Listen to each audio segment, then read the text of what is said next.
Welcome back. In this lesson, we're going to be learning about the Lofted Bend tool. In order to create a lofted bend, we need to follow some rules. We need to use two open sketches that reside on parallel planes. The sketches can't contain any sharp edges, and the corresponding edges and segments need to be of the same type. For example, I've got an arc here. It corresponds to this arc here.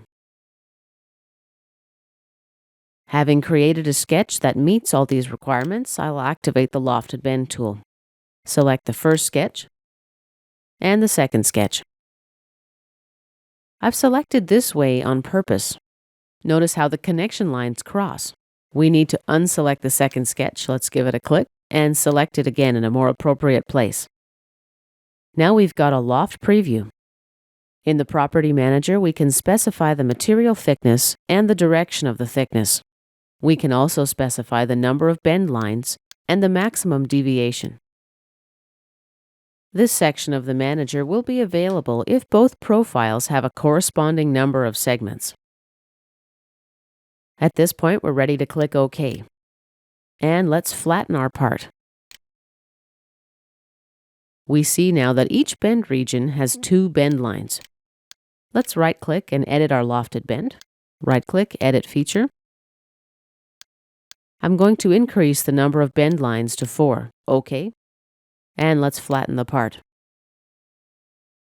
Now we've got 4 bend lines in each bend region. Let's make a couple more changes to our lofted bend. Right-click, Edit Feature. Let's use the maximum deviation method this time for bend line control. And let's flatten the part again. Now each bend region has 7 bend lines. Let's make some more changes. Right-click, Edit Feature. We'll decrease the deviation to 0.1.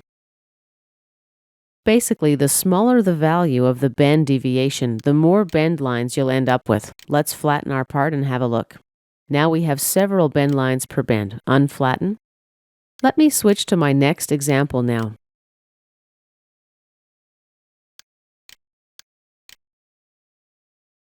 I've got a similar sketch in this example, but the left side sketch has 7 segments, and the right side sketch has got 9 segments.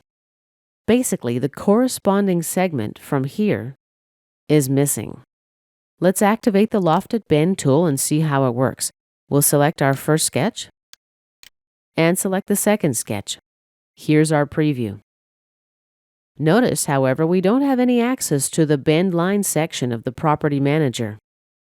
The ability of SOLIDWORKS to build the lofted bend depends upon the complexity of your sketches.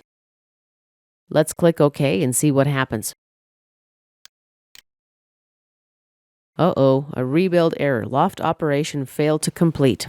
Let's cancel out of the tool. Go to my third example.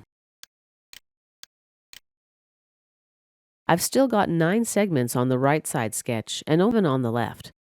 Let's activate the Lofted Bend tool.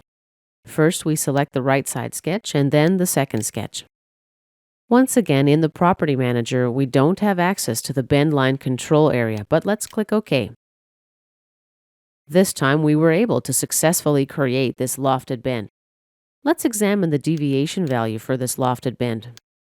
I've flattened the part. Let's expand the flat pattern.